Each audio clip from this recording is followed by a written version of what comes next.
Oui, Darren, avec notre ancien consultant Hervé Renard. Bon, il n'a pas fait que ça, hein. Il a aussi qualifié brillamment le Maroc. Et vous héritez d'un groupe, comment dire, un groupe, voilà, un groupe compliqué.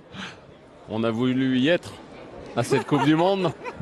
Et ben maintenant on y est, on est dans le grand bain. On va jouer deux monstres, le champion d'Europe en titre avec bien sûr sa grande star Cristiano Ronaldo.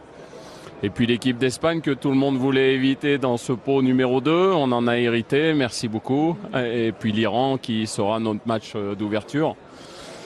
Donc c'est déjà un honneur d'être là. Maintenant, il ne faut pas se satisfaire que d'une qualification. Il faut y aller avec détermination et croire en nos chances, même si ça paraît bien sûr très difficile pour tout le monde.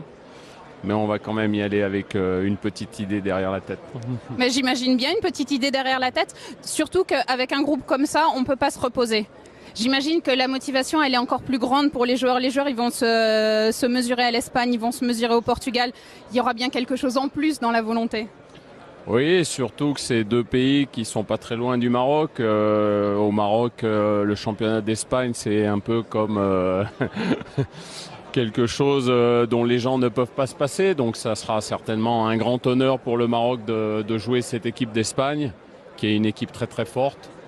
Et puis le Portugal, bien sûr, champion d'Europe en titre, faut pas l'oublier, on l'a déjà dit. Donc voilà, juste être très heureux d'y être. On va participer à une compétition qui sera magnifique. On va jouer nos matchs à Saint-Pétersbourg. Après, je crois qu'il y a un match à Moscou, donc c'est sympa quand même. Il faut voir les choses d'un côté positif. Ah, vous avez eu des jolies villes, c'est vrai. Magnifique, mais on n'est pas là pour faire du tourisme. Est-ce que vous avez eu le temps de jeter un petit coup d'œil sur le groupe de la France? Oui, bien sûr, oui. Ça paraît un groupe, bien sûr, abordable. Tout le monde va qualifier ce groupe de facile. On a commencé. En football, il n'y a jamais rien de facile. Le Pérou, Danemark et la troisième équipe, c'est parce que moi j'ai quand même regardé un peu plus mon groupe. Je l'ai perdu, Danemark, Pérou et Australie, pardon. Australie, oui, qui s'est qualifiée. C'était trois équipes qui étaient barragistes. C'est un peu paradoxal, mais c'est comme ça.